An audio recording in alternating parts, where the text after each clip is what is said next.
state wants Ojai to have low-income numbers, housing, and when the low-income housing is opened up, like the one on Montgomery, like the one on Bard, 3/4 of it was opened up to residents outside this valley. They weren't open to the residents of the Ojai Valley. And I want to know if the city, if the state wants Ojai to have that, why isn't Ojai embraced more for the residents than outside residents? I think that's. Pardon me? I wanted to ask for clarification to your question. May I do that? If it's real brief. Yeah. Okay, I want to know if the okay. people that they opened up to had jobs in the people that they opened the housing up to that were from out of town, did they have jobs in Ojai? Or were it just random? No. And I've done a lot of footwork on this, so. So a lot of people were excluded.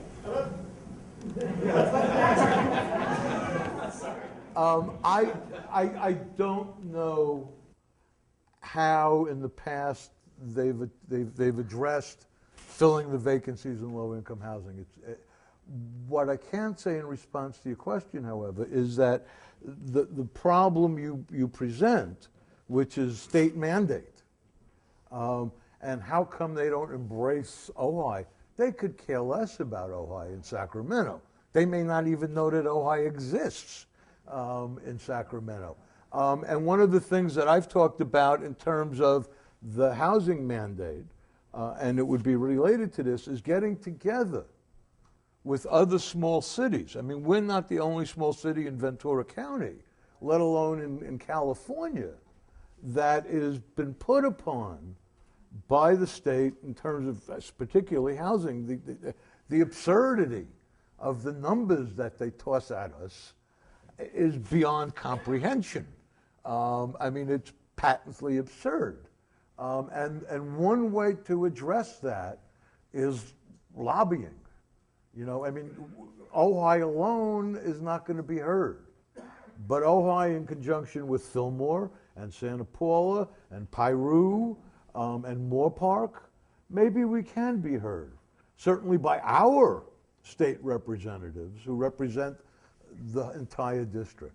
So again, it's a question of leadership, it's a question of passion, it's a question of commitment, it's a question of standing up and taking the extra step to try and address this particular problem.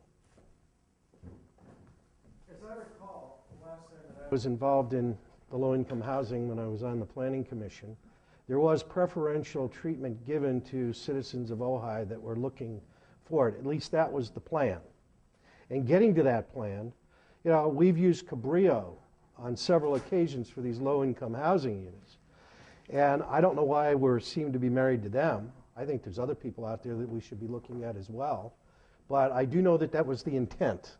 Now, how it got translated in the actual practical aspect of who's going to get these low-income, these affordable homes, I can't speak to that. And I don't know who was doing the screening. But if it was Cabrillo managing, which I believe it was, managing the affordable home program for the city of Ojai, there's something wrong with that. And for anybody to say that we're going to give these affordable homes to people that haven't worked in Ojai and they've never lived in Ojai is ludicrous, particularly when we're doing it for the people that are living here now. So I agree, it's very disturbing. I'm going to do a real quick switch up, just ask one more question that the club wanted me to ask, and then I'm going to have a few more questions from you folks tonight. So what I'm holding is a study that is in preliminary stages that I've been doing, looking at cities in California that are roughly the same size, roughly the same population density, and above or below our budget, basically. And what I'm trying to figure out is, I've gotten a lot of questions about our policing situation here in Ojai. As most of you know, Ojai uses the Ventura County Sheriffs as the police.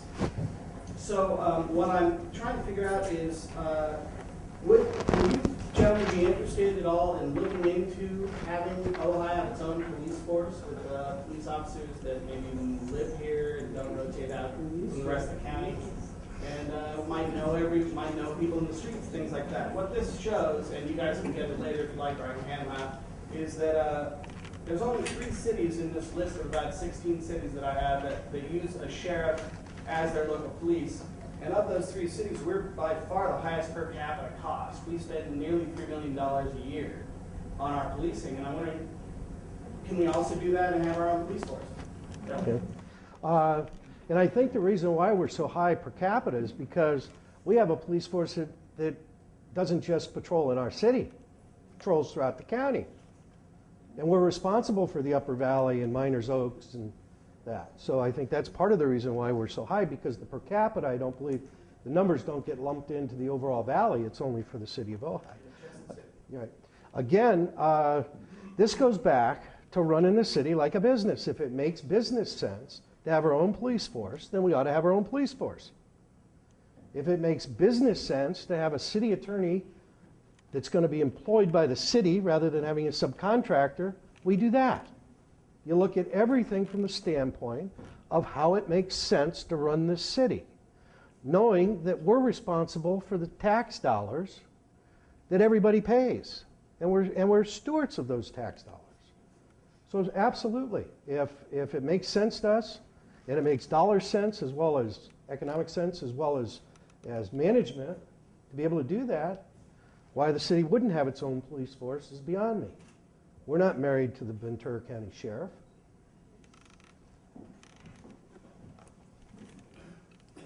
There are, yes, I'm open to the possibility.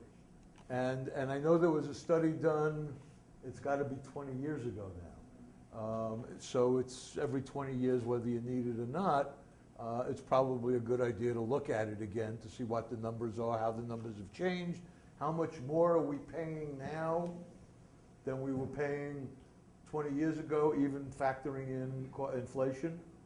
I don't know the answer, but again, that's a question which I would want to ask. I think, at least in theory, we do not pay for policing outside the city of Ojai. That there are, at least in theory, officers assigned to the city. There are also officers assigned to the outside of the city. And I assume that they cross the city line regularly, both on routine patrol and if somebody needs backup. There are a lot of factors involved. We get access to all the labs and the technical support down in Ventura.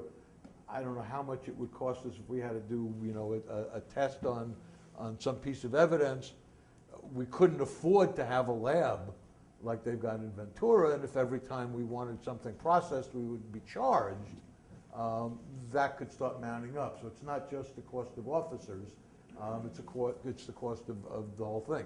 When there's some kind of emergency, they bring in more sheriffs, and I don't know, Carol can answer, or Susan or Betsy, whether we get charged extra, but it's Carol's saying no.